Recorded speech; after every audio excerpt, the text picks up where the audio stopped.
afternoon. Welcome to the palliative section of the AROC conference.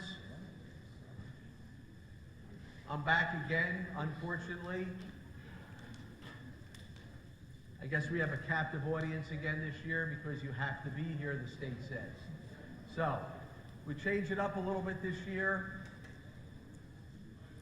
Most of you know, I'm John Bertagnolli. I'm an associate professor at Rowan University School of Osteopathic Medicine. I'm board certified in family medicine, hospice and palliative care. I teach at the school. I direct the Rowan House Call program. That's all I do now is house calls. And I also work with Samaritan Hospice. This year I'm only going to discuss the POLST form. We're going to move it along, and we're going to have 2 other lectures after that, and we hope to get everyone out of here before 3:30 today, and that's very important to me, because next week I leave for my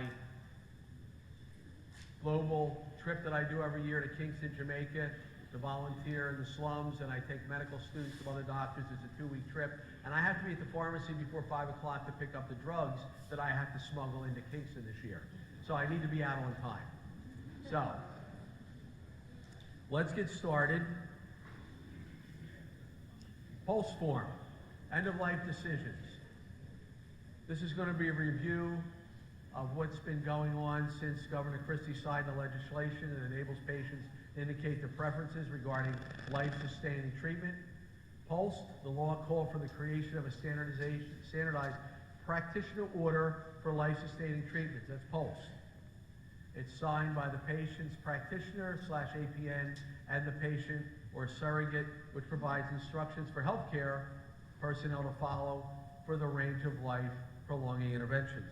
Now, it's an important form. It's a legal document. We're going to go through that. I still find it amazing that in the hospital, physicians will call and say to the family members, hi, your loved one had a cardiac arrest. Do you want us to start CPR? And this happened to me, to my aunt, who had a POLST form that I took and put on the chart, the front of the chart, so it couldn't be missed. And I still got the phone call, and I said, please no. There's a POLST form on the chart. And the gentleman asked what a POLST form was.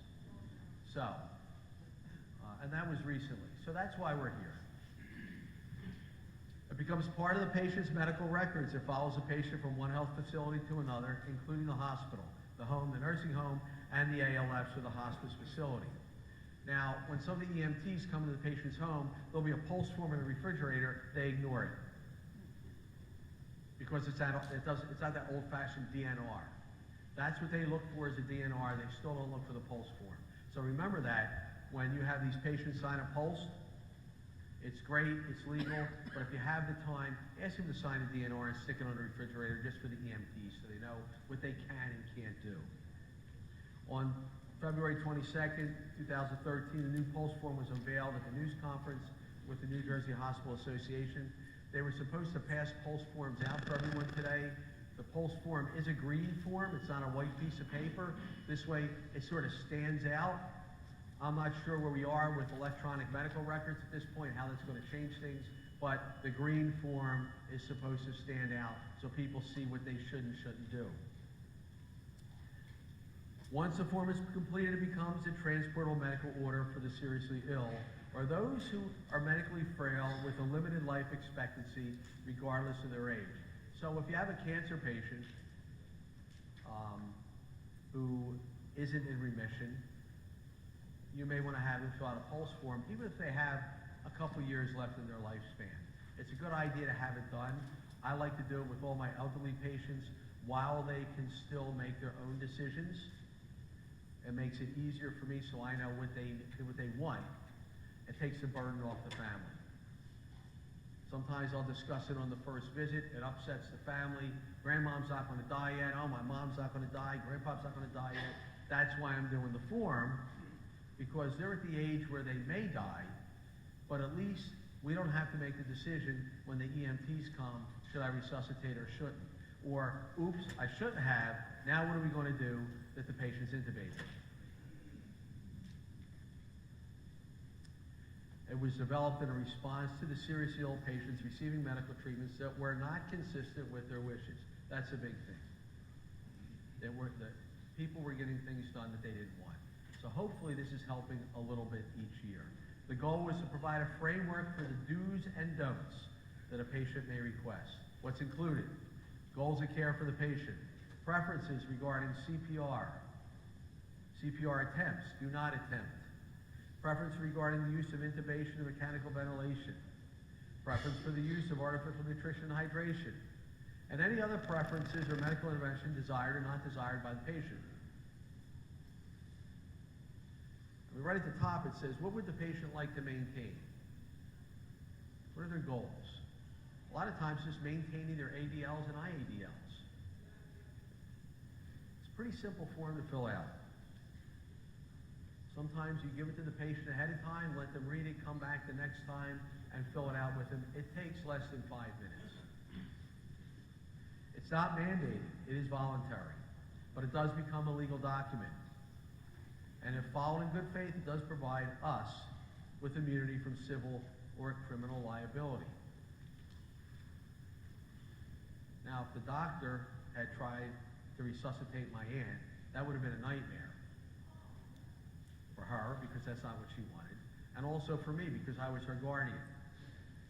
And I also had to deal with her family, her son, who, Lord knows, came out of the woodwork, or would have come out of the woodwork when this happened, knowing that his mom was on a ventilator, and he knew that's not what she wanted. So this protects us. It doesn't replace the advance directive, it complements it. It does not expire, but you can always update it. I had one patient tear it up, she changed her mind. That's okay. We all change our minds. It's good to revisit, rethink things. I had one lady that said she wanted to be resuscitated. 6 months later, she says, no, I don't want to be resuscitated.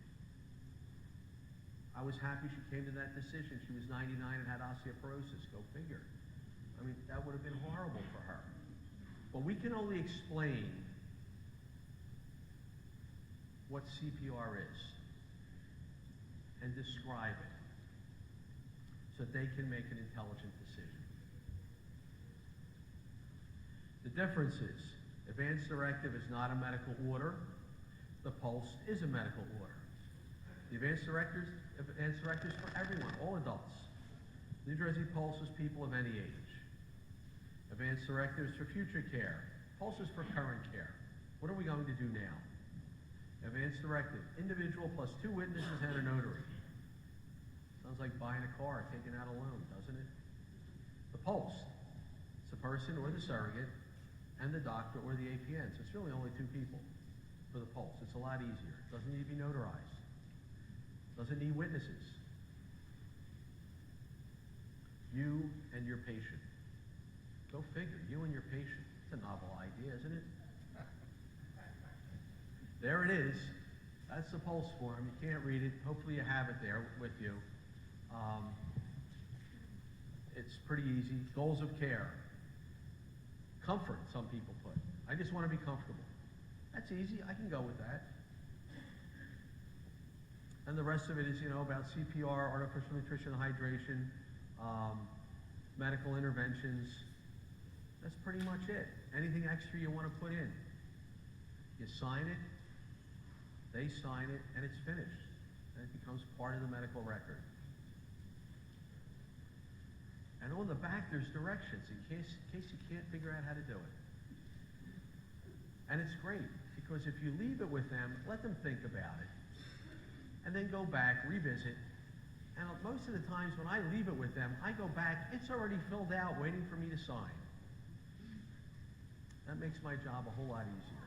How many people here do hospice care? Okay. How many people just do house calls? Anybody? That's good. So it's pretty easy to do. Elder care, a lot of elder care people. It's very easy to do. It goes on the chart. And like I said, the patient can always change their mind. And most of the time they change their mind with me they change it because they didn't want things done. They were gung-ho about having CPR, and then you give them the statistics of, 90-year-olds coming back to the way they were after cardiopulmonary resuscitation, and they think about it and they realize, maybe I don't want to be on a ventilator. So you put things in perspective for people, and they can make their own mind up with this. It makes our job easier. That's it for me this year. We're going to move it along, like I said. I want to introduce the next speaker. His name's Frank L. Urbano. He's spoken nationwide on various topics related to case management, healthcare delivery, and medical management and healthcare policy. He's a fellow in the 2016-17 AHIP Executive Leadership Program for Medical Directors and National Leadership Forum to help shape the future of healthcare. Throughout his career, he's been dedicated to improving care coordination. Before joining AmeriHealth New Jersey as Senior Medical Director, he was Medical Director of Care Management for Einstein Healthcare Network, where he worked to bring high quality of care and cost-effective care to an underserved urban community. Prior to that, he was Medical Director and Care Coordinator at Cooper Hospital, Camden, New Jersey. He received his medical degree from UMDNJ, formerly CMDNJ when I went. I don't think he's that old. He did his residency and training at Thomas Jefferson Hospital and served as Chief Resident in Internal Medicine. He's board certified in internal medicine, and he's here to speak to us today. Frank, it's all yours. Thank you.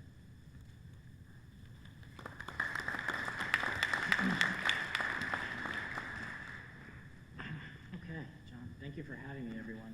I wonder if everybody's wondering why an insurance medical director is here talking about end-of-life care today, but there is a reason. I had a variety of things in my career, working in different settings, clinical practice, long-term care, so I've had a lot of experience. This has been somewhat of a passion of mine, even though I'm not board certified, I don't do palliative care. Something I've always been very interested in. So what I'm hopefully going to do today for all of you is review a lot of stuff. Some of it will be very simple, maybe some new stuff you'll learn, and help you get some ideas of the struggles that we go through with trying to get people to accept palliative care and end-of-life care, and finally giving you some really good ideas on how to get involved. There's a lot of things that we can do beyond your practice to do that. So first, these are my own opinions, not of my employer. I'm required to say that. I have no financial relationships to disclose. AmeriHealth is a commercial carrier. I'm sure many of you have heard of it or have patients with it. We're in Cranberry, New Jersey. We're a New Jersey-only carrier. I've been with the company about 5 years. In September will be 5 years. These are the learning objectives. This is the agenda. So let's start. What I want to start with is, this is going to be very simple for all of you. These are just definitions. I'm not going to read these. You all know what these words mean. But the reason I put them up here is for a couple of reasons. One is that you can see these very prominent organizations, such as the World Health Organization, the National Cancer Institute, have these formal definitions of what these terms are. I think it can be very confusing for the layperson about what these actually mean. They get all kind of mixed together. So in my career, as I've tried to talk to the associates at AmeriHealth that I work with, as well as lay people, I try to think of it a different way. So the way I kind of think of it is this. When I think of end-of-life care, I think of it as this big bubble. And of course, palliative care, as you know, there are some people who have palliative care who may not quite be at the end of their life. They may be chronically ill. They may be ill enough that they may die soon, but they're not quite at the end of their life.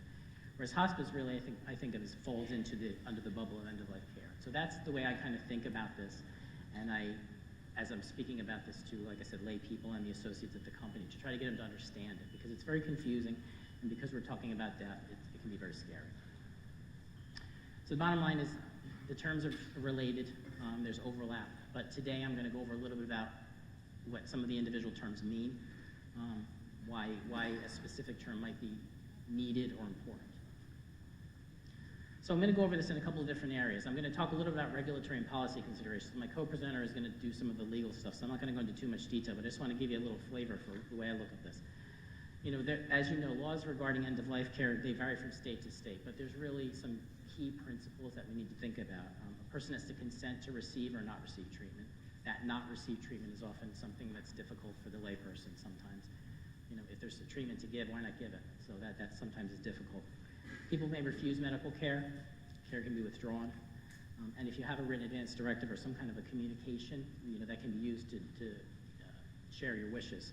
But the problem is that there's a lack of clarity with this, which is, I think you all know pretty well. And there's been a lot of issues with this lack of clarity, which have become quite public over the years. And do you remember these Karen Ann Quinlan in the 1970s? Interesting that New Jersey is the state where she was at. She lapsed into a coma after drinking Valium, drinking alcohol and taking Valium, and was in a persistent vegetative state till she came off her respirator and lived for 9 years after that. Then there was Nancy Cruzan. This is the famous Supreme Court case. She was thrown from a vehicle and was unresponsive and was put on life support. There was no advance directive, no nothing. So this was a very prominent case. And finally, the Terry Schiavo case, which is very in the news a lot because it went all the way up to the president and the Supreme Court, that sort of thing. But what I just want to quickly mention is that probably two important opinions, I'm not a lawyer, but two important opinions is the Quinlan opinion, which basically the New Jersey Supreme Court in our state here found that her right to privacy included a right to refuse medical treatment, that her father could act on her behalf. That was pretty radical at the time because people weren't taking people off ventilators back then or talking about this kind of thing. And in the Cruzan case, which went to the Supreme Court, it was really kind of interesting because it was a 5-4 split, that's interesting in and of itself, which we won't get into that. But the bottom line is the court felt that there was a right to refuse medical treatment, but the Missouri Department of Health, who was the opponent in this case, was allowed to have clear and convincing evidence that this woman's rights what they were. So it was kind of a split opinion. Yeah, you can withdraw care, but you really need to make sure that it's documented. So these are really two very important cases, and those are two very important women in this particular area. So there's later legislation, the Patient Self-Determination Act of 1990. It was passed as a result of the Cruzan case, and it requires patients to be given written notice upon admission to a healthcare facility. It talks about the right to facilitate their own healthcare decisions, the right to refuse medical treatment. It requires facilities to inquire about whether a patient has an advance directive.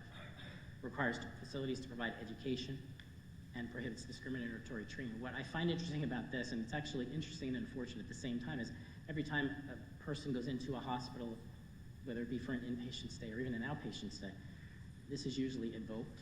So I just went and had foot surgery in the beginning of February, and I had to sign one of these. A layperson might say, well, why do I have to sign this? Is something going to happen? Am I going to die under the anesthesia? That sort of thing. But it's there for a reason, so I think it really works quite well. At the state level, and I just want to go through a few things, not because you're going to look these things up, but just to give you a flavor that different states approach palliative care differently. So in California, West Virginia, and Montana, I've just shown you 3 different laws that talk about how they handle palliative care. In West Virginia and Montana, it's the creation of a sort of advisory board, but many states have some kind of law regarding palliative care. And this is an interesting slide because this talks about how the states are actually doing. So the Center to Advance Palliative Care does a sort of survey or study, if you will, each year to look and see how well the states are doing in providing palliative care services to patients. And they do this related to how many hospitals in the state have beds devoted to palliative care or have a palliative care consultation service. So if you look in 2008, there was a couple that were F, which means as low as you can be. But what I want to share with you is that as things have gone along, up the last time being 2015, things have gotten better. So there's more collectively, more states have A's and B's. There's no more F's, so it's a good sign. And just if you're wondering, New Jersey gets an A, so we're doing pretty well. Now let's move a little bit to hospice, because if you remember I said earlier, there are certain sort of strict definitions, regulatory requirements for these words. And the federal hospice requirements, which you're all very familiar with, I'm sure, since 1983 it's been covered under Medicare. Those are your 3 criteria. A person has to be terminally ill, 6 months of prognosis, and have a desire to pursue comfort care. What I find interesting about this is that the benefit periods, so this is the benefit periods that Medicare will pay for hospice. First one is 90 days, and the second one is 90 days, and then there's unlimited 60-day periods afterwards, which you have to be recertified. You've all probably signed those forms. I find it interesting because if you're supposed to die within 6 months, that the 2 periods would handle it, but I guess this is just the way that they did this. Why they came up with 60 days, I don't know, so I think that's kind of interesting. States, as well, again, not going to read these 2, but these are just some examples of the way the states look at hospice differently, because our nation is 50 states, and they have the ability to look at things differently. They all have different regulations. If you were to look at every state, there's probably something in there. So I just wanted to kind of give you a flavor for what's different. So are the laws effective? So this is what I really want to kind of review, which I think is kind of important. And we pass all these laws and have all these requirements, but do they actually do anything? And so I found one study. I couldn't find too many. If you were to try to find studies for the effectiveness of regulations in the palliative care and end-of-life care area, you're not going to find too many. I did find one, though. So in New York, the Palliative Care Information Act was passed in 2011. And it defined palliative care, as you see on the slide. And what it did was, it required the attending healthcare practitioner to provide terminally ill patients with information and counseling regarding palliative care at the end of life. So it was a requirement that the doctors in New York had to do that. So you'd hope that based upon what I've said, because this is so important, that it really would have made a big difference. And it did. But the studies afterwards this law has been passed have shown that the number of terminally ill patients who actually have a palliative care consult went from 12.3% to 37.7%, so that's pretty good. The problem is that it meant there was still 62.3% of people who didn't, which I think is really a shame, because if they're terminally ill, we should be providing them palliative care. So the bottom line is the law is effective, it did do something, but did it really do as much as it could have done? So move on to some research considerations. So as one of the things I wanted to do today was try to make the case for why palliative care is important. I think those of you that do it know why it's important. I think we probably all in the room know why it's important, but sometimes our non-clinical colleagues don't really understand it, and there's the stigma attached to it. Just want to go through some studies with you about why it's important. So just in background, the first modern hospice opened in 1967. Palliative care, it's been around about 20 years. When I started practicing, which was 21 years ago, there was no such thing as palliative care. We didn't hear about it. I went to UMDNJ, not CME. Exactly. Actually, now it's Rutgers, right? Yeah. But the questions to be asked when you're looking at this kind of stuff, and there's tons of studies out there, and I find it's really interesting to try to see what the different studies say is, are symptoms reduced by palliative care and end-of-life care? Do they prolong life? And does it impact utilization? So I'm going to go over a couple studies now. So this is really a seminal study. This was in the New England Journal of Medicine in 2010.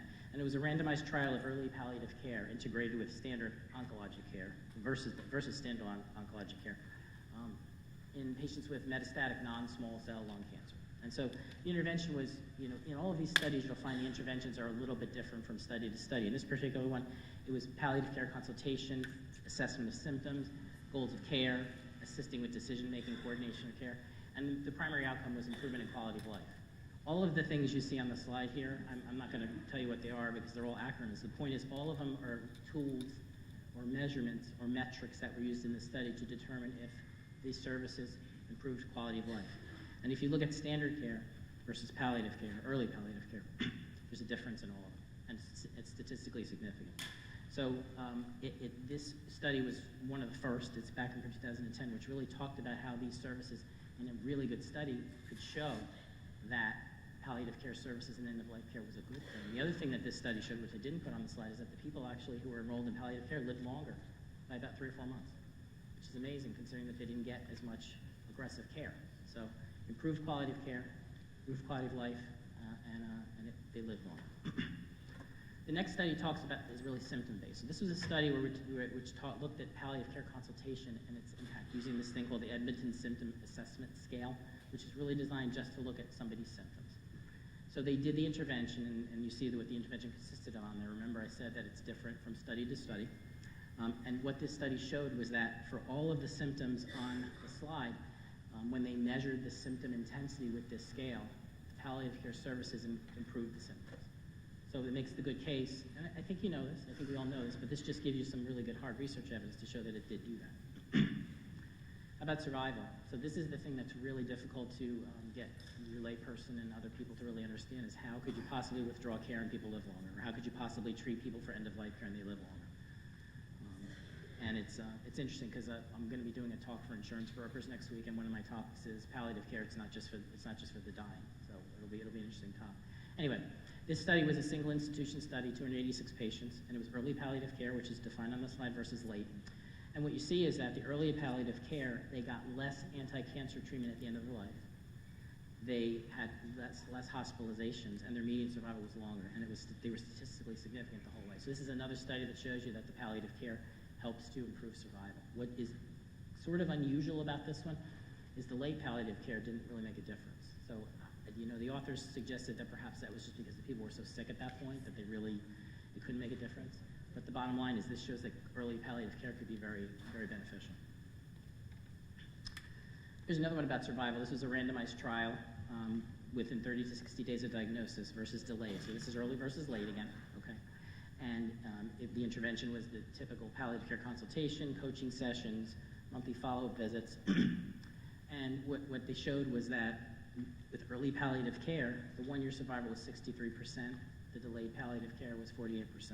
And that was statistically significant. The problem with this study a little bit is that when they looked at actually the length of time they lived, it was not statistically significant between the two groups. So this isn't as convincing probably as the other studies, but nevertheless it does make the case that early palliative care is a benefit on survival. How about hospitalization? So this is a pediatric study. Pediatric patients receiving pediatric palliative care services. The interventions are the traditional ones: interdisciplinary communication, symptom management. And what they showed in this study was that hospital admissions were reduced, ED visits were reduced, but yet hospital days were not. So again, as you look through these studies, and if you do any of this on your own, when you want to look at some of the studies around there or other ones, you have to try to understand why some things are significant and not. So the authors in the study really didn't have a good sense as to why the admissions would go down, but the actual days were not significant. But nevertheless, again, this supports the fact that the early palliative care has benefits, positive benefits, with reduced admissions and ED visits. Here's another one about palliative care and hospitalization. It's a multi-method research study, and it's designed to evaluate community-based pediatric palliative care. And I made sure that I had a couple of pediatric studies because it's kind of,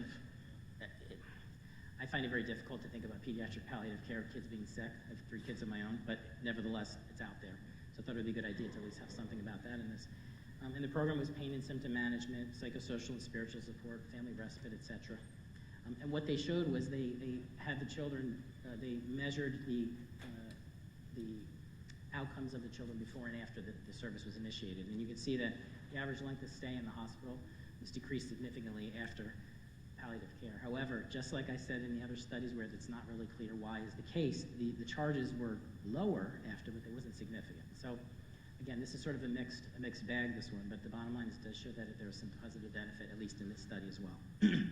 You will note, though, at the bottom, though, the authors did mention quality of life, and it was higher after the intervention. So talking about palliative care and outcomes, thank you very much. Quick sip. This was a retrospective chart review of clinical characteristics and outcomes for gynecologic oncology patients. And the purpose of this one was to look between outpatient and inpatient. Bless you. So palliative care is great, but sometimes people don't get a consult until they actually get in the hospital and they're in a crisis, something like that. But there are, as most of you know, you can get palliative care as an outpatient. So this one just looked at what was the difference between outpatient and inpatient palliative care. And it was pretty significant. If they got outpatient palliative care, they were almost 3 times as likely to be enrolled in hospice before death, and almost 7 times as more likely to have advanced care planning before death. They were also less likely to have a marker of aggressive medical care in their chart, and more likely to have hospice enrollment. So it would seem that early palliative care is good, but doing it in the outpatient setting, if at all possible, is a good thing. And then what about a couple of studies just talking about the benefits of hospice? So this was a comparative cost study of Medicare beneficiaries with metastatic melanoma who received hospice versus those who did not. And they compared the survival and the cost. And what they showed was that if you had no hospice, you lived 6.1 months on average. If you had 1 to 3 day hospice, 6.5 months. And those would be those people who they're pretty much come in and they're dying in the hospital. Or if you had greater than 4 days hospice, 10.2 months. Still not a lot of time and not a lot of difference, but it was significant. And the cost in the last 3 months of life was dramatically different. It was half if you had greater than 4 days in hospice. So the bottom line is the sooner you can get them enrolled in hospice. This might be the last one. So this was a study of nursing home residents because in my past life when I worked in long-term care, we often did have patients on hospice while we were in there. And this was the point of this was to determine if there's any association of hospice enrollment and hospitalization in the last 30 days of life in these patients. So by having them on hospice when they were in a nursing home, were they less likely to go to the hospital, which you would think they should be. And it showed that. It showed basically that 25% were hospitalized in the hospice group, whereas 43% were hospitalized in the non-hospice group. And the various statistics you see on the slide just support that this was a significant finding. So in summary for this section of the talk, basically, if you take all those studies together and kind of what did they mean, basically, it would seem that it definitely, palliative care, hospice, end-of-life care definitely reduces symptoms. It seems to increase survival in certain instances. It reduces utilization of healthcare services. And it seems like the earlier the better. And what I don't have on there is outpatient's probably better than inpatient too. So that's kind of just the general sense. You will probably find studies if you research that are not as, not as convincing as that to have other things. But an article that I took, these are some of the high priority research areas that need to be done to try to find out if hospice is really and end-of-life care is really as good as it says. See those on the slide. So next section I'm going to talk about is business considerations. Working for an insurance company at this stage in my life, this is something I'm faced with every day. And so I'm frequently asked to make a business case for just about everything in the plan. Why do we need to do this? Why do we need to do that? I'm usually the last person to speak at all of our meetings because they make all the rah-rah people go first and talk about the exciting things we're doing as a health plan. And then I go talk about how we're spending all the money. So that happens all the time. So I'm usually forced to talk about making a business case. These are just some of the general things you think about when you're making a business case. What problem are you trying to solve? What's the business need? What's the solution? What other options were considered? What's the value? What are the risks? And how does it fit with the organization's strategic plan? So it really is very difficult sometimes to make a business case for end-of-life care, but it's very worth the effort. So this article that I'm going to talk about for the next two slides really is excellent. It really talks about some really key points of how you make a business case for palliative care. I'm going to go through these real quickly. So of course it helps to prevent or improve pain and suffering of patients with serious life-limiting illness. Usually those type of patients have high utilization of expensive healthcare services. So if you avoid those services, it supports the business case. Hospitalizations at the end of life tend to be very lengthy and costly. Hospitals are penalized nowadays through Medicare, as you know, with the 30-day readmission rule. And it's known that community case palliative care programs improve symptoms, they coordinate care, and they reduce ED visits. So a lot of the studies I talked about earlier are kind of reflected in this. The other 5 bullets in this study, inpatient palliative care improves symptoms, coordinates care, reduces the cost of hospital admissions when they do occur. Third-party revenue for palliative care services covers only a portion of the full cost. I think you all probably know that, those that you are doing palliative care. And for hospitals, though, however, for the smart hospitals, for the ones that really think about this real carefully and about the impact of this, the combined value of the lower costs and operational impacts almost always will exceed the cost of staffing the service. But try to get the CFO of the hospital to realize that. That's the difficulty sometimes. The ROI of palliative care depends on the degree to which fiscal and quality incentives are aligned. What I mean by that is, as you know, in the past probably 10 to 15 years, there's all these new kinds of care models, ACOs, bundle payments, things of that nature. And so really, the type of program that you're in, if palliative care is embedded in that program, may sometimes impact the ROI. If the providers have a skin in the game, if we have a skin in the game, then maybe the ROI might be better. It really depends, but it's just the way you need to think about that. And finally, all types of healthcare organizations can evaluate opportunities for and the impact of palliative care. So this is a really nice article. If you have time to pull it, it just talks about helping to go back to your own organizations, whether you're at a hospital or at a larger practice, about why it's good to have palliative care around. Let me just do a few more studies about how palliative care and end-of-life care impacts costs, the business section of the talk. This is a retrospective observational study. It was in Australia. I'll admit that right up front that it was in Australia. Use of a community-based palliative care service and its impact upon utilization. And what they showed was that instituting the palliative care program, there was a reduction in unplanned inpatient days, and there was a reduction in inpatient costs in Australian dollars, and they were significant. So this is a positive benefit in a financial manner for these services. This is another study, which was a prospective observational study of the impact of home-based palliative care. And it was jointly operated by a private entity and a commercial payer. Now, this is one I just want to spend just a minute on because it's important. Because one of the jobs I have at the company, you'll probably be happy to know that when you get a denial from an insurance company, I'm not the one that does it. I don't do that. I'm doing these things like this. And so this type of study and this type of joint program is something that we like to do. We like to work with payers and providers, hospitals, things of that nature. And this study showed that when the payer provided a stipend to the palliative care entity, this is what resulted, and palliative care was delivered by that entity. This is what happened. There was a significant reduction in overall costs in the last 3 months of life, in costs in the last 2 weeks of life. There was a significant, huge increase in hospice participation and a huge increase in median hospice length of stay. So this is a really important study, and one that I plan on bringing back to my plan and talk to them about, why we should, what the value of palliative care is and what we can be doing with it. So So this is another study which talks about the cost between inpatients receiving palliative care and those receiving usual care. And they segmented into two groups, one where the patient was discharged alive from the hospital and one when they died in the hospital. And what they showed was that for the total cost for admission, the palliative care was $2,600 less, significant. Look at the ICU costs, $5,178 less in the group that got the palliative care. And the same was true of the patients who died in the hospital. There was less cost. Although the overall costs were higher, obviously, there was less cost. So this just points, again, to the fact that palliative care can actually save money. This is another one which talks about costs. Randomized controlled trial comparing in-home palliative care versus usual care for our home and terminally ill patients. John, you do home visits, you said, so you probably deal with a lot of patients like this. This study was a little different because it wasn't mostly cancer patients. It was a mix of different diagnoses. And what they showed was that when they involved palliative care, the adjusted mean cost of care was quite significantly less, as well as the cost per day. So again, more of the same, making the case that this is a good thing to do. Finally, I think, this was a matched cohort of a study of Medicare beneficiaries with a poor prognosis cancer, all different kinds of cancer, who were enrolled versus not enrolled in hospice. And what you can see from here is they compared those that were not enrolled in hospice versus those that were enrolled in hospice with respect to the relative risk, and pretty significant. Those that were enrolled in hospice, 1.5 times less likely to be hospitalized, 2.5 times less likely to be admitted to the ICU, 5.3 times less likely to die in the hospital, and there was a difference in cost. So again, this just supports some of the statements I've been making.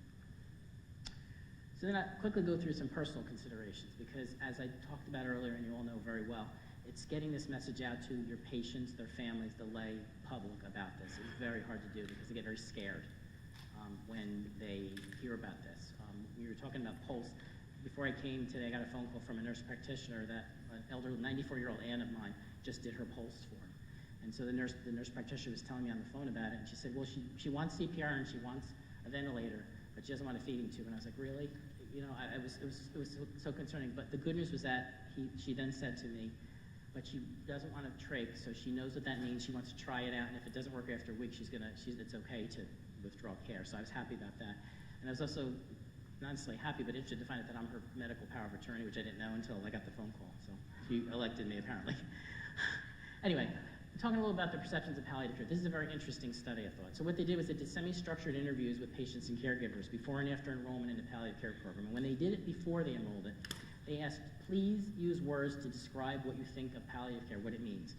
And the words included shock, fright, avoidance, and resistance. They were not happy about this. Most of the people felt that they didn't qualify for palliative care because it was the end. So not surprisingly, as we've discussed already, you know, the uneducated feeling about this is that this is a really bad thing. Once they actually talked about the program, described what it was, you know, symptom management, et cetera, things of that nature, they asked them what words would you use to describe it now? And they said comfort, inclusiveness, improved quality of life, and symptom control. So that's great. So that means all we have to do is educate people on what palliative care is, and it's all going to be fun. But that's really not the case. Because what they found out was that after they educated them and they had those nice things to say, they still didn't believe that palliative care had anything to do with the end of life. And they thought that we should actually change the name of it. So what the authors in the study said was that really there's a strong stigma attached to these words. We all know that. We said that already. And this might persist even after a positive experience. So we really need to keep up with the education and make them understand what these things really mean. So I thought this was fairly interesting. This is another public study of perceptions of hospice, and it's in the nursing home. So in North Carolina, the nursing home enrollees. And what's just interesting about this is what they did was they asked the family members and or patients in the nursing home about the care they were receiving for pain and other symptoms before and after they went on hospice. So if you look at the distribution on here, before they went on hospice, you can see what the distribution is. 17% excellent, but 7% said poor. After they went on hospice, it's a complete shift.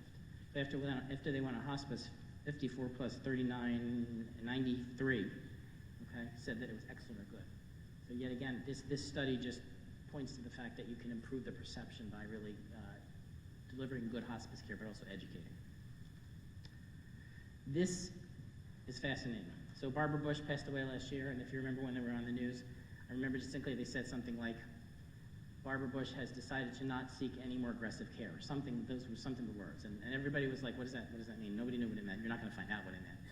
But what the IT gurus did was they looked at search engines for looking the word comfort care, and there's a huge spike when she died.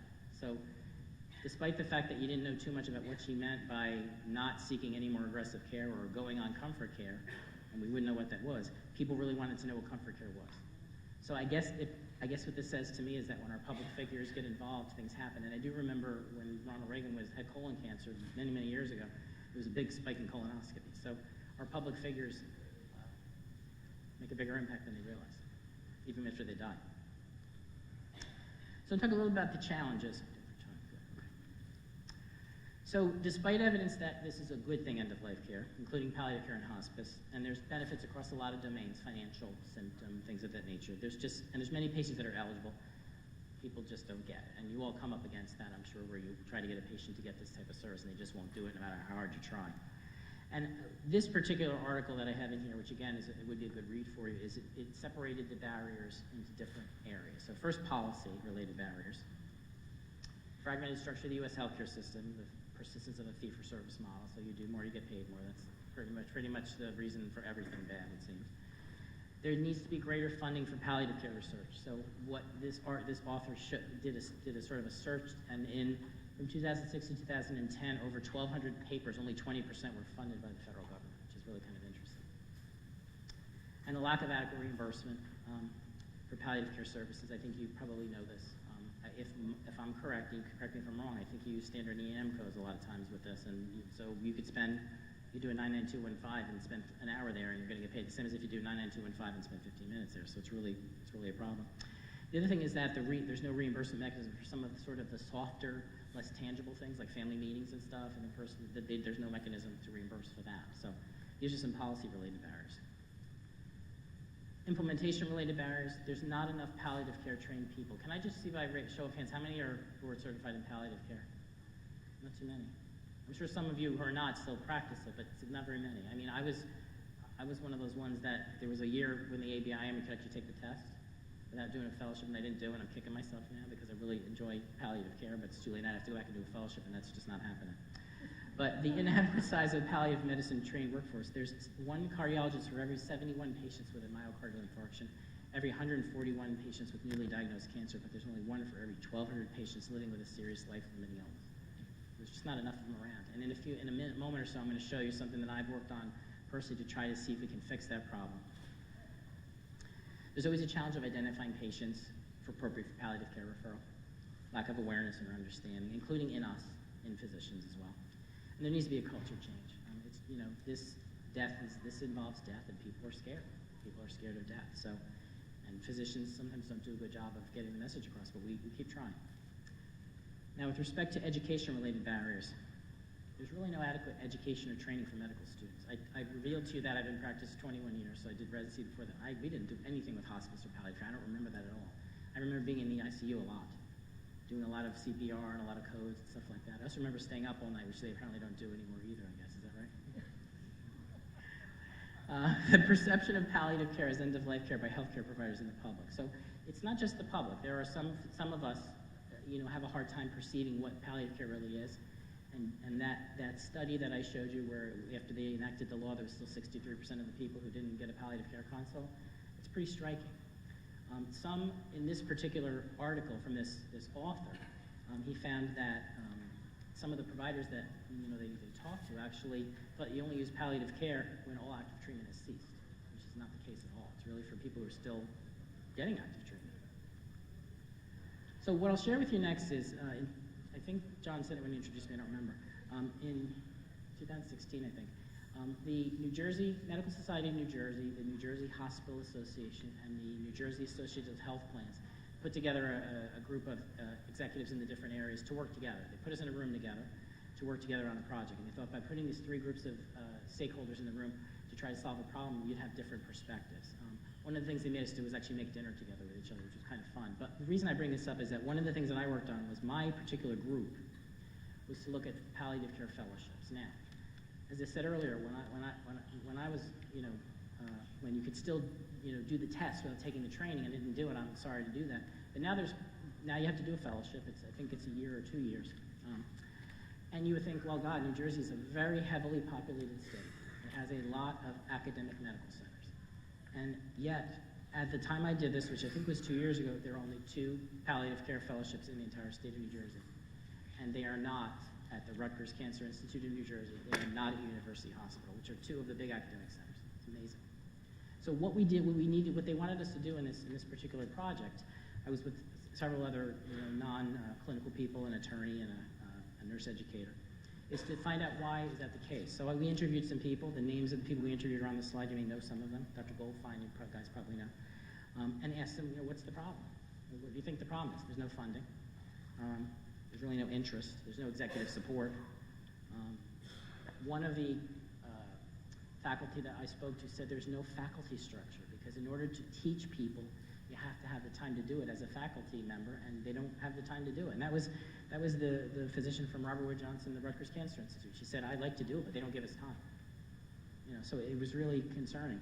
Sustainability, because of how much time these services take to deliver, yet how low the reimbursement is, and as well as executive support. So we were charged with trying to make recommendations as to how we could fix this. And the categories are on the bottom, that a viable funding option, dedicated program structure, executive support, and a model to support sustainability. Now, there was no outcome. We didn't all of a sudden, bing, like I Dream of Genie, there was more palliative care fellowship. That didn't happen. But we exposed the problem. And I was just stricken by the fact that we could have a state of, 9 million people and only have 2 of these fellowships. So the subsequent classes of this New Jersey Healthcare Executive Leadership Academy have taken on this. So hopefully at some point, one of our politicians, one of our assembly persons, whatever, will see this. I mean, if we can if we can make marijuana legal, I think we can do this. Yeah. So I'll close real quickly by talking about how you can get involved. You probably think you're all involved enough because you're taking care of these patients, but there are a couple of ways that you can do it, which I think are really exciting. One is that there's just a lot of professional organizations out there.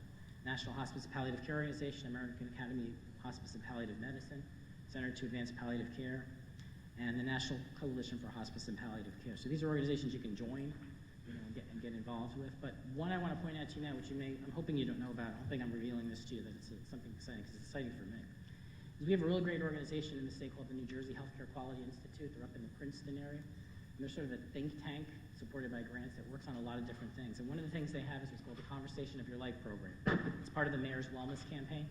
And basically what this is a program that focuses on engaging communities in fruitful dialogue to let individuals, families, and friends and doctors understand and respect their end-of-life wishes. They do really neat things. They have book signings, like of the book by Atul Gawande, Be Mortal. They do death film festivals, and it sounds ridiculous, but they show movies of death, and they talk about it. They have speakers come.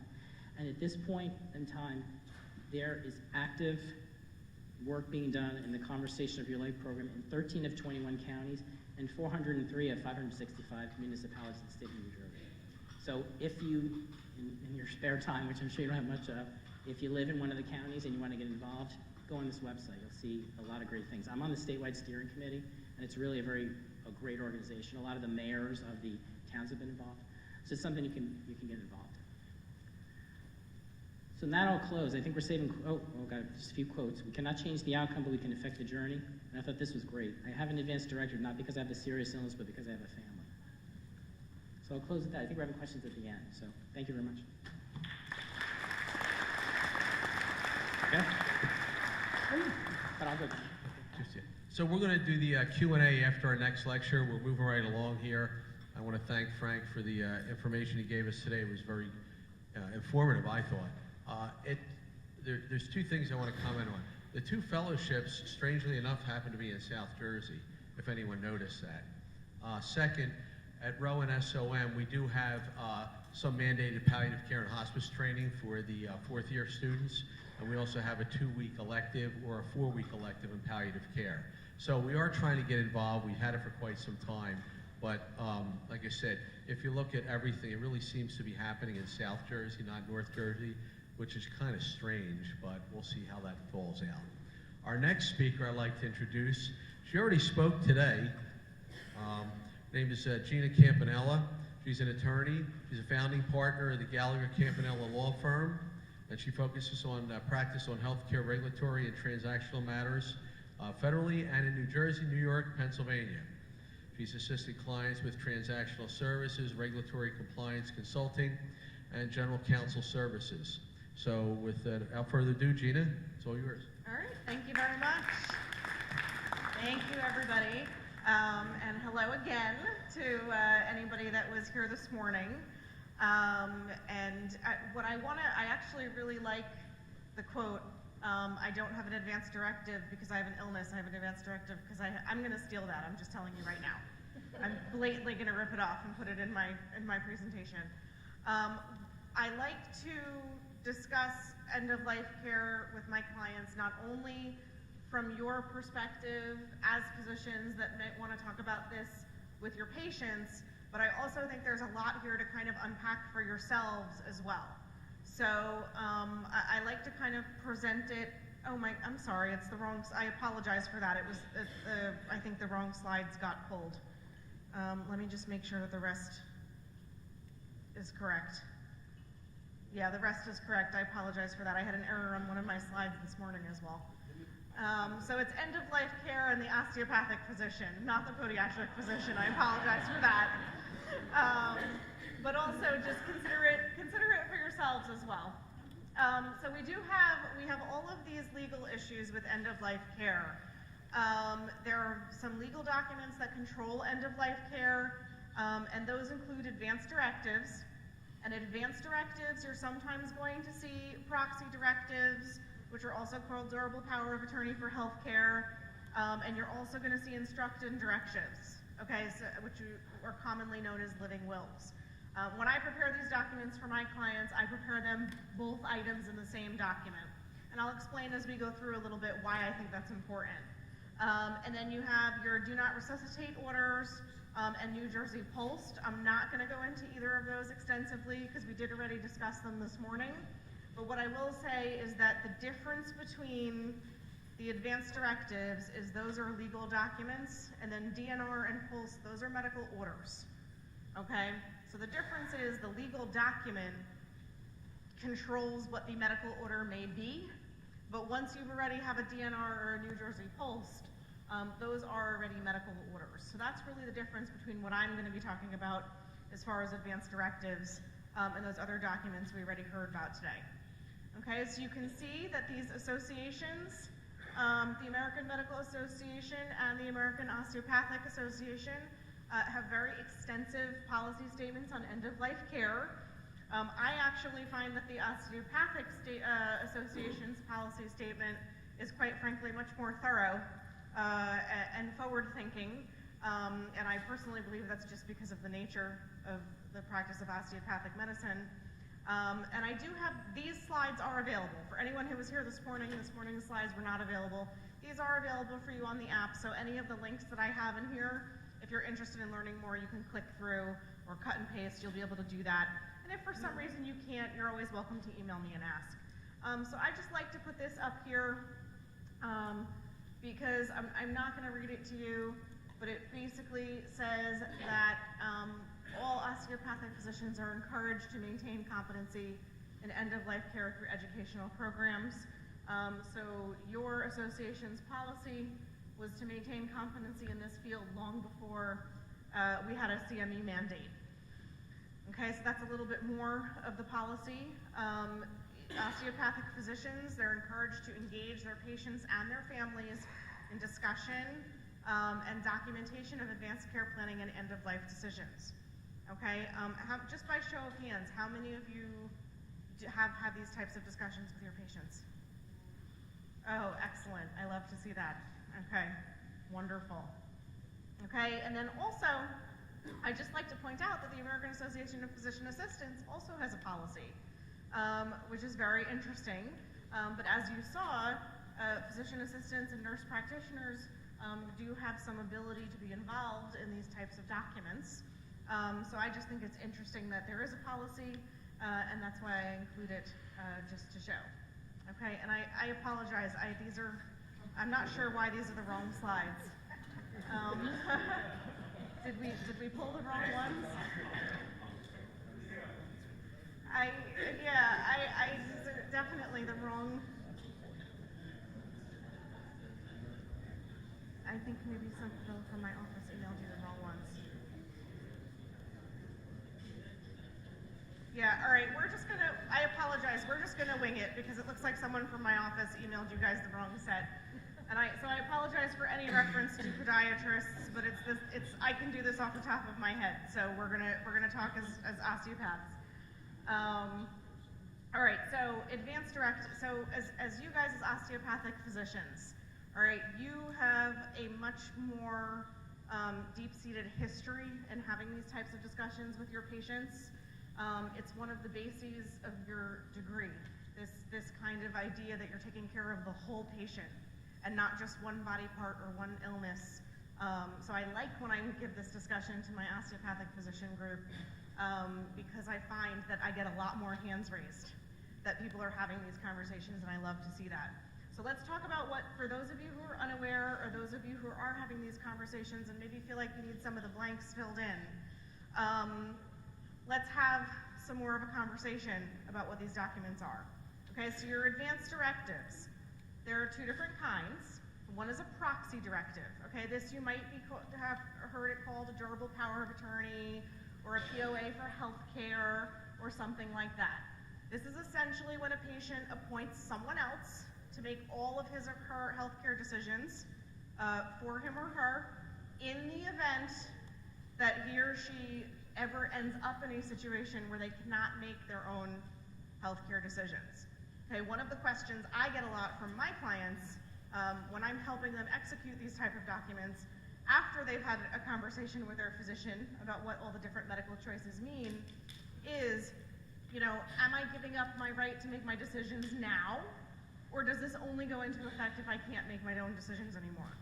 It only goes into effect if the patient is in a situation, whether it be temporary or permanent, where they're unable to understand, interact with their surroundings, and make their own decisions about their medical care. If at any point, if it's a temporary situation, and that person regains the ability to interact with their surroundings and take care of themselves and make their own decisions, then it's canceled. It's that the proxy no longer has any responsibility, okay? It can be executed by an individual at any time, okay? Unlike POLST, this is something that anybody at any age, any level of health or lack thereof really should have. I have a proxy directive, okay? I'm in good health. I mean, other than, we could all use to lose a few pounds, but other than that, I'm in excellent health, non-smoker. I don't do any kind of extreme sports or anything like that. I have a proxy directive. So to me, this is something that everyone should really have as one of their basic documents in life, okay? And like I said, it has the same effect for permanent or temporary disability. One of the things a lot of my clients worry about is, okay, well, if I get hurt and I can't make my decisions, and then I can make my decisions again, what's the result? As soon as you can make your decisions again, that person's out. You're making your own decisions, okay? Patients who have or intend to execute a proxy directive should always be advised to tell the person that they are appointing as their proxy, that they are appointing them as their proxy, okay? You never want to end up in the situation, and trust me, it happens, okay?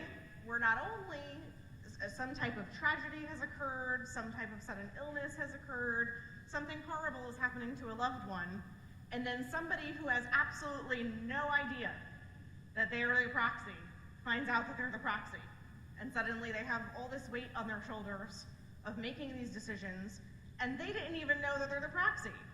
So they've never had any discussions with this patient about what they may want. So first and foremost, always tell your proxy that they're going to be your proxy. If you have a backup proxy, tell them they're going to be your backup proxy, and have that conversation with them about what your wishes are and what you want. And that can really just take a lot of pressure off, not only if it should happen to you, your loved ones, but also eliminates a lot of the confusion for the physicians. Because it's not only is a physician having to have the difficult task of speaking to a third party, a loved one of this injured, hurt, ill person, but they also then have to deal with the surprise of this person not knowing they were a proxy.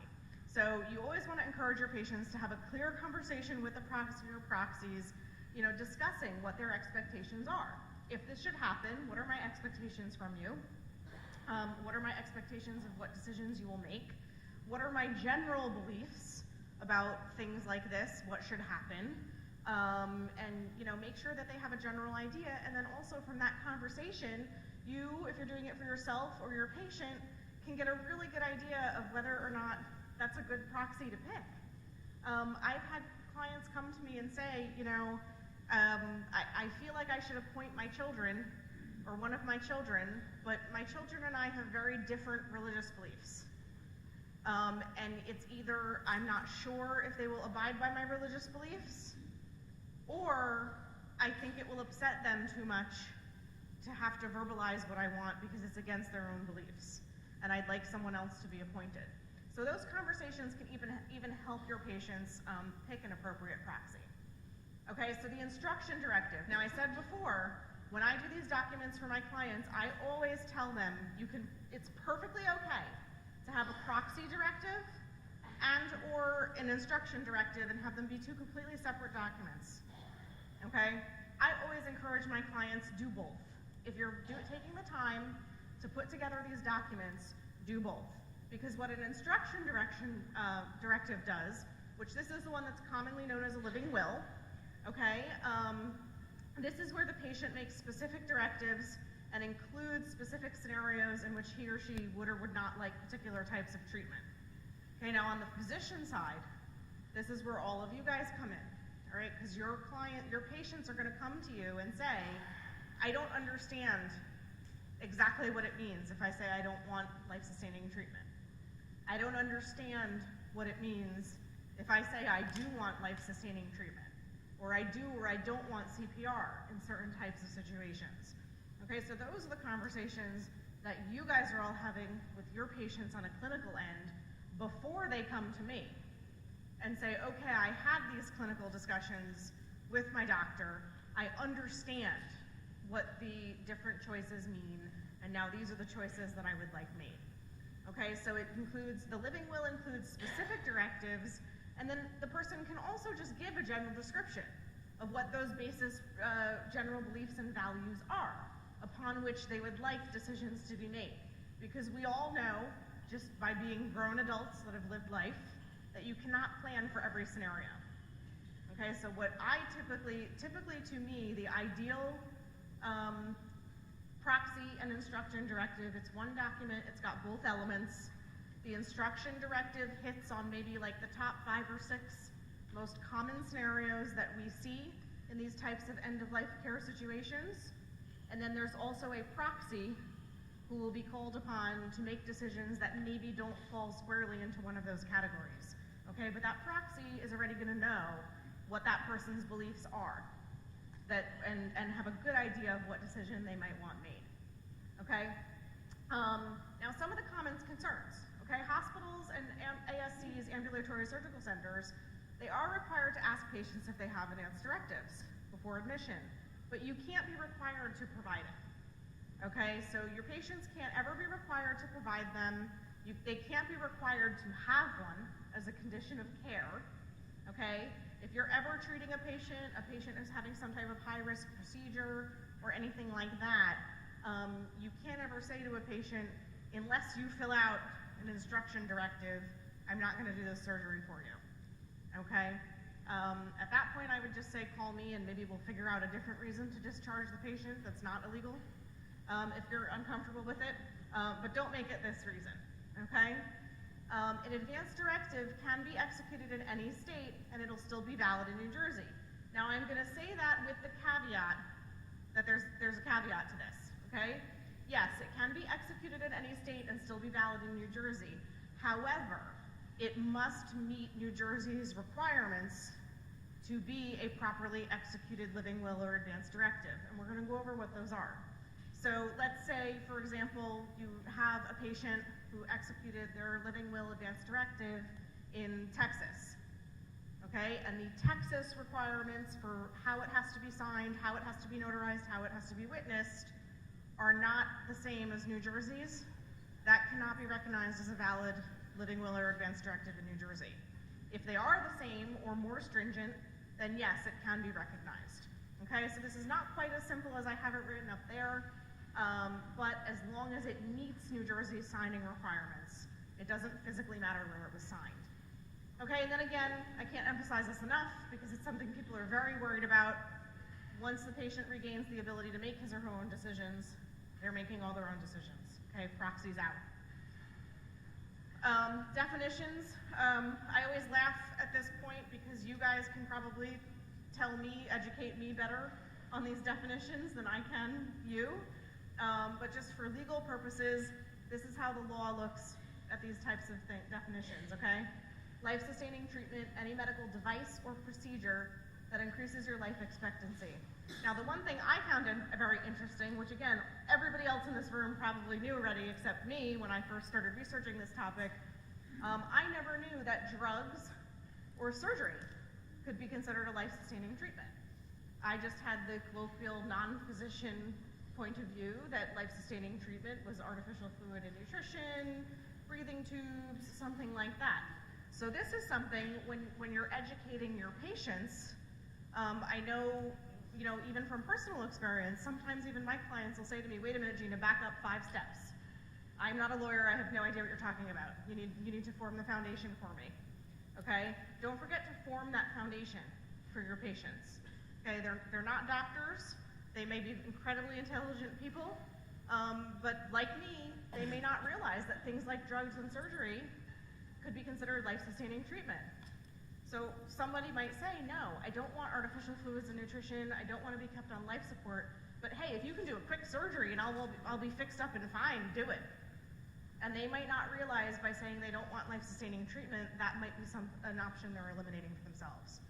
Okay, permanently unconscious, permanently lost the ability to interact with the environment around them, permanent condition, not temporary. Terminal condition, this is basically the final stage of a fatal illness. Okay, it doesn't require a diagnosis of any specific time left to live. You can have somebody in the final stages of a terminal condition with, I don't know, you guys tell me, a year to live, a day to live. It's all over the map from what I understand. Okay, so these are just various definitions that are used legally in the document. Some technicalities, all right? Don't tell anybody I said this. This is just our little secret between you, me, the recording, and wherever Time is going to post it when we're done here today. But you don't need an attorney to complete an advance directive, okay?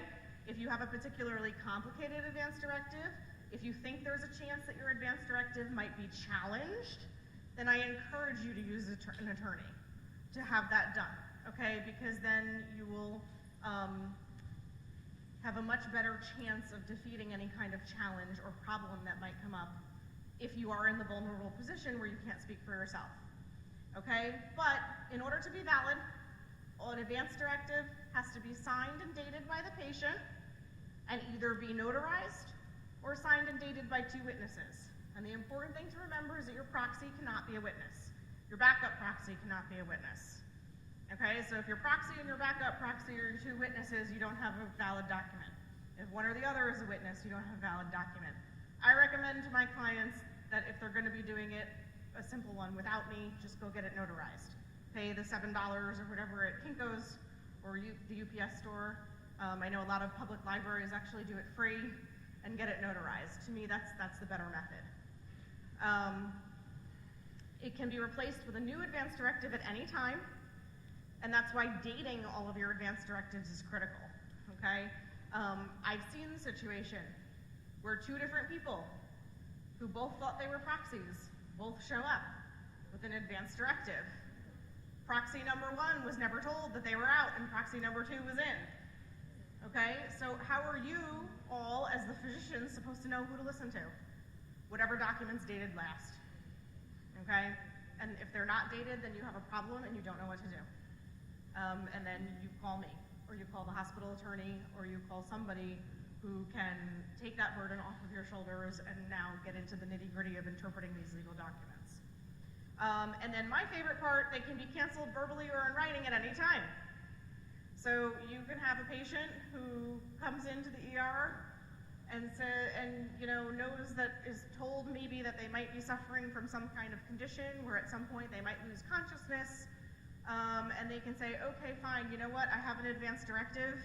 I had a big fight with that person a week ago. We're not talking, cancel my advance directive. And it's canceled, okay? You make a note in the chart, any written patient advised, any written advance directives dated before this date are canceled or are not to be followed, okay? And that's really, I mean, that's my favorite part, just because you do all this documentation, you jump through all these hoops, and then you can just say, never mind, and it goes away. Yes? Just to note that I learned your durable power of attorney ends in death, and Yes. that if there's no funeral directive, they will look for the closest blood relative. Yes. And my patient died, and we thought her plans were she wouldn't be donated to Zion. But she and her sister hadn't talked for 15 years. Her sister had a spite, just married her, period. Exact whole thing she didn't want. Yeah. Had a spite. Yeah. So, you know, that's something else that we don't talk about. But Right. I think just New Jersey, but the power of attorney ends at death. You shouldn't have funeral wishes. If you have somebody with a funeral directive, Right. give it to another person, other than the funeral director, to be their funeral director. Absolutely. Yeah, the point was that the power of attorney ends when the patient dies. Okay? So that's when we really get kind of beyond, this is why end-of-life planning, end-of-life care planning, and estate planning are so closely intertwined. Okay? Your power of attorney, this proxy, their authority to do anything with you or your body or anything the moment that you are declared dead ends. Okay, and then the hospital, the courts, the funeral director, they will then be looking to your estate documents. Who's the executor of your estate? What is your directive? What is your burial directive? What is your funeral directive? And if you don't have any of those in writing, then they're just gonna go to your next blood relative. And unfortunately, in the example that was just shared, the next blood relative was a sister that the person hadn't spoken to in 15 years, who purposely did the opposite of what the deceased wanted just to be spiteful. So you don't ever want to end up in that situation. We've had situations too where people don't have an advance directive. They're going through a divorce. They're not divorced yet. Do you ever want to be in that situation where a spouse that you're looking to get rid of has control over your medical decisions? I don't think so. You might not even want to be in a situation where a spouse you're not looking to get rid of has control over your medical decisions, and that's okay too. So some more technicalities.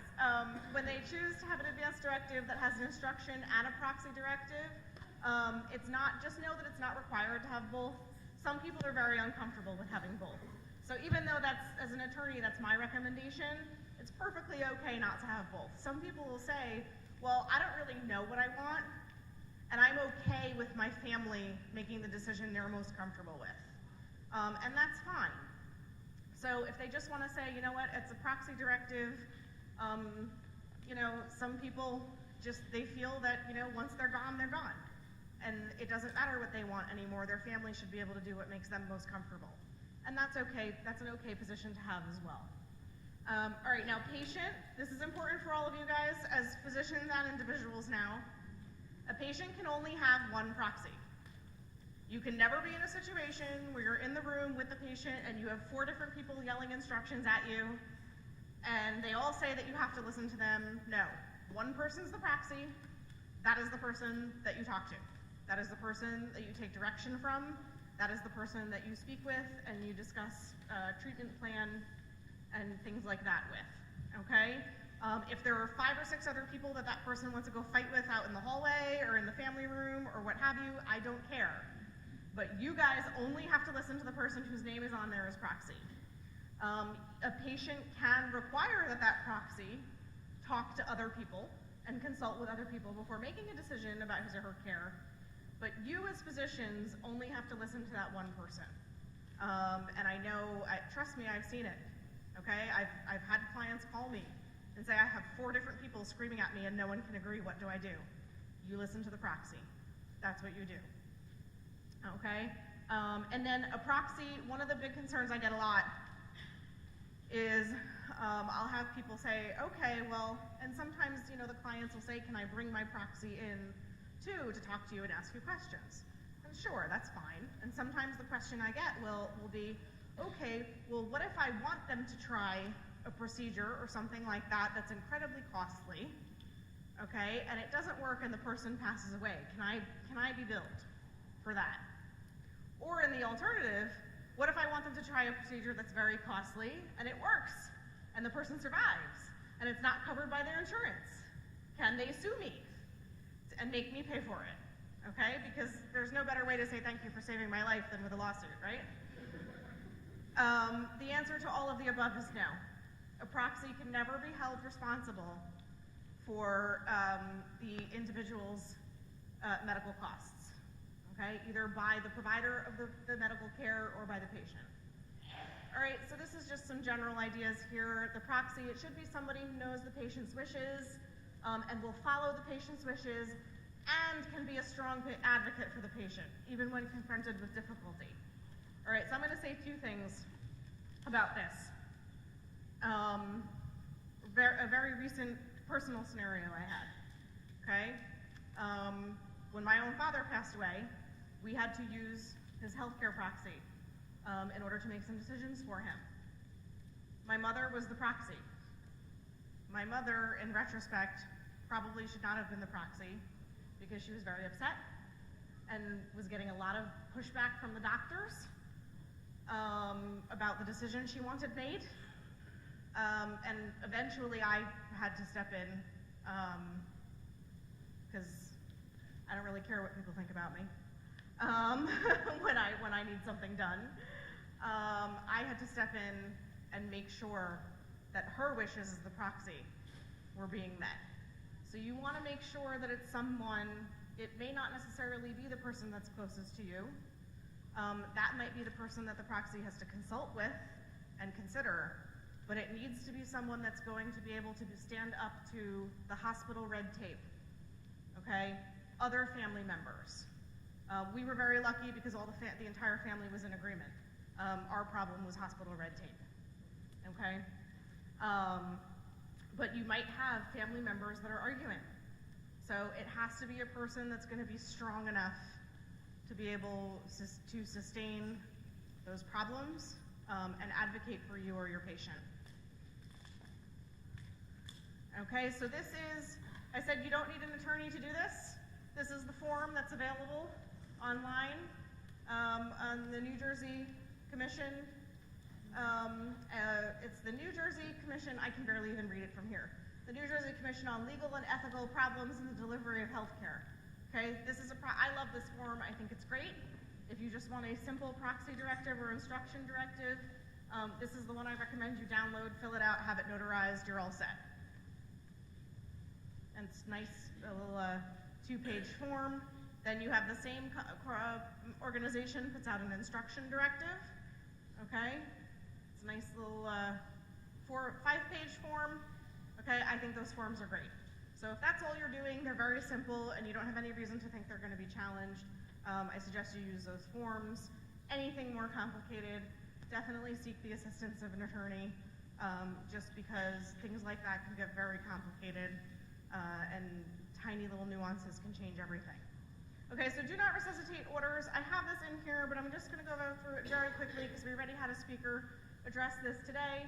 But just to illustrate again the difference, okay, between all the documents I just talked about and something like a DNR or a POLST, all the documents I just talked about are legal documents. They are not medical orders, okay? The request, the answer, the response still has to be given to the physician and then the physician makes it a medical order. All right, a do not resuscitate order is already a medical order. You don't need that second step process. The same way that the vast majority of POLST is also already a medical order. Okay, so there's just a little bit of information in here on DNRs. Just going over what is POLST, it stands for Practitioner Orders for Life-Sustaining Treatment. And we had a very good presentation on that already today. And then just in closing, who gets copies of all these documents? All right, your primary care provider, designated proxy and alternate proxy should both have copies. Family members should have copies. You could give them to any treating provider, okay? If it's somebody who's being treated for a chronic illness or terminal illness or anything like that, the providers that are treating for those problems should have a copy. And then any facility to which the patient is admitted for either acute or long-term care, okay? So one thing I do suggest, though, is that you or your patients should always keep track of where all these copies went, because if you update it or if you cancel it, you're going to want to send a notice to all these people that you updated it or you canceled it. So keep track of where they went, okay? And then very nice, important last bit of information for all of you. As of January 1st of 2016, Medicare started paying you to have these conversations with your patients, okay? These are the codes, all right? So basically, there's one code that's for the first 30 minutes of discussion of advanced care planning and maybe assisting your patients in filling out the forms or something like that, okay? And then there's another code for each additional 30 minutes. Now, what I will just generally say as a warning, don't bill for 30 minutes of discussing advanced care planning every single time you have the same patient come in, unless they specifically request it, because then you are going to go flagged for upcoding, and you're potentially going to get audited, and then you're going to have to call me.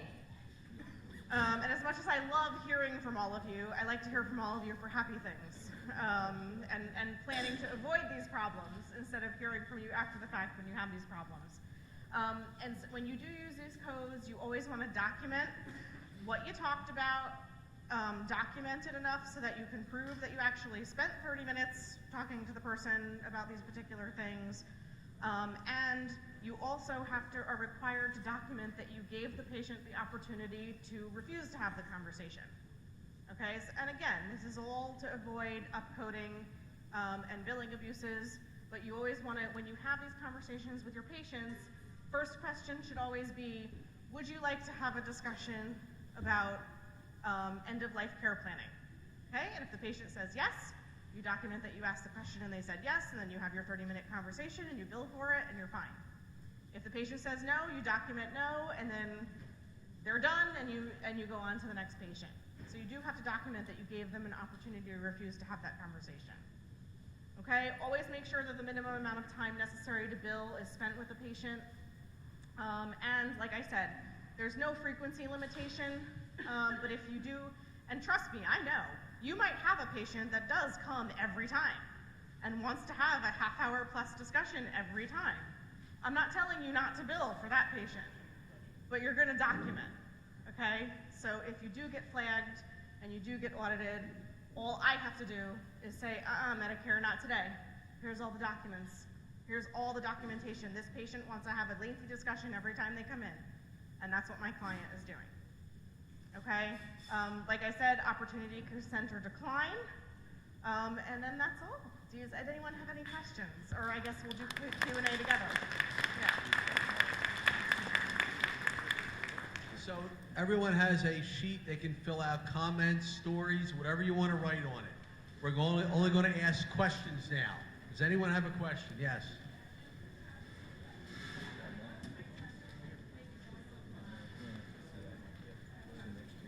For me? Okay. One of my questions actually has to do with special populations, and I do end-of-life care, palliative care, geriatrics.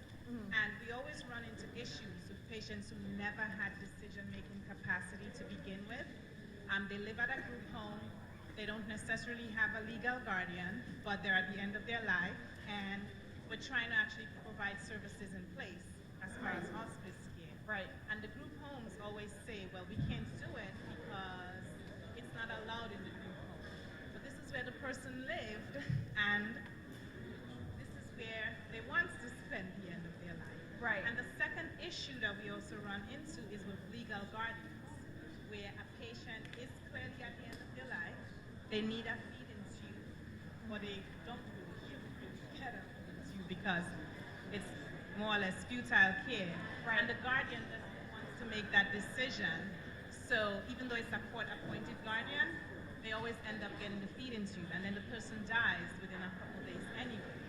Right.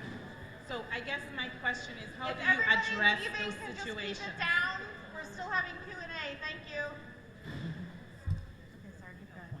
So from the legal point, how do you address those situations and Okay, what's a so the question, to sum up the question, there were two parts.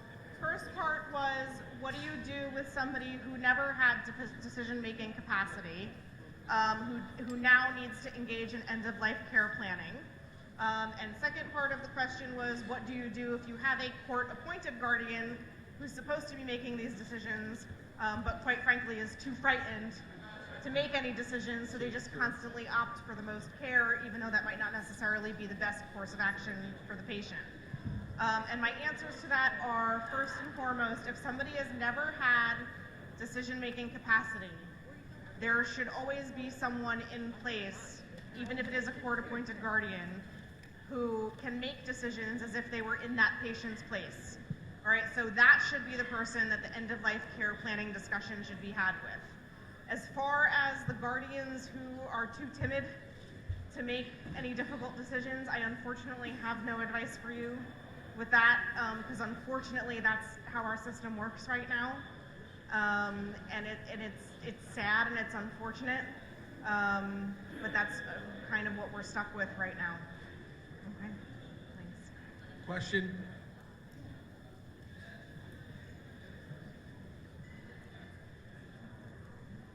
Yeah, hi, Gina. This question's for you. Okay. If an inpatient in the hospital has a DNR and they're coming down for a procedure requiring anesthesia or sedation, the anesthesiologists always feel that it's imperative to rescind the DNR for that procedure. Is that necessary? Okay, so the question is, a patient who has a DNR is having a procedure that requires anesthesia, and the anesthesiologist wants them to rescind the DNR for that procedure. The first part of my answer is that that you can absolutely rescind a DNR just for one procedure, but can the anesthesiologist force the patient to do that? Absolutely not. And they can't condition care or giving anesthesia on whether or not they withdraw. Does that answer your question? Yeah.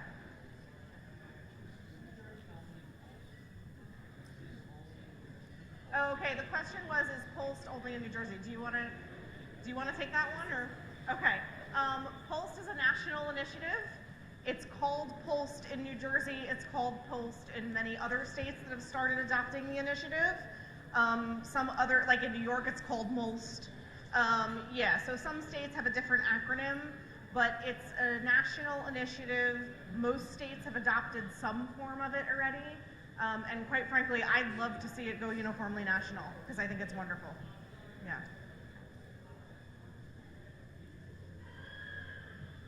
Does the billing code for Medicare for the advanced directive and POLST, is it the same? So for instance, if I saw a patient tomorrow and did the advanced directive, and then 6 months from now I did a POLST, could I bill that same code, or you can't bill it twice in 1 year?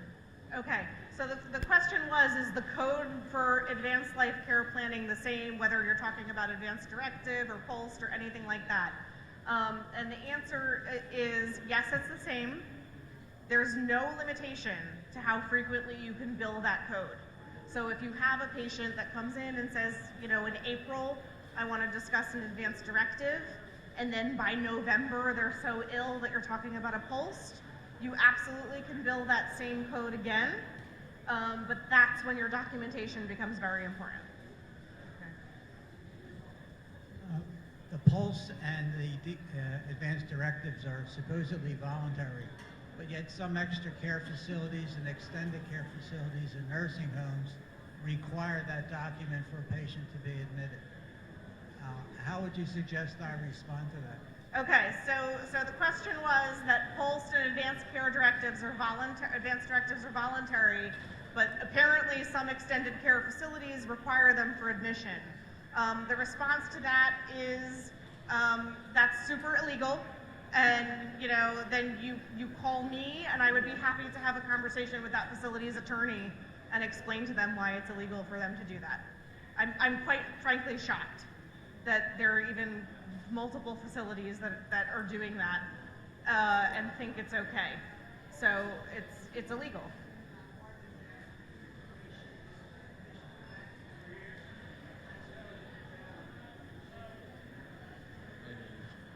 Part of it is that it has to be filled out before they can be admitted. Considered for admission. Yeah, that's illegal. And I don't know any other way to respond to that other than that's illegal. We have one more question. So I'm going to ask the elephant in the room, which Sure. is no one spoke to physician-assisted suicide. I don't know if the Yes. governor actually signed that in Yeah. the state of New Jersey, but would someone just like to speak Yes. about that? Yeah, physician-assisted suicide, or the right to end life bill. The question was, nobody spoke to that. The reason I'm not speaking to that yet is because it hasn't been signed, and we don't know how it's going to affect all of this yet, because it has to be signed, then we have to get regulations, and then we know how it's going to affect end-of-life care planning. So as soon as it is signed, you will see updates come out from my office, and this whole education program will be updated accordingly. But until it's signed and we get some regulations, we don't really know. It's anyone's guess. Okay, I want to thank everyone for coming. Oh, we have one more? All right. All right, we got one more.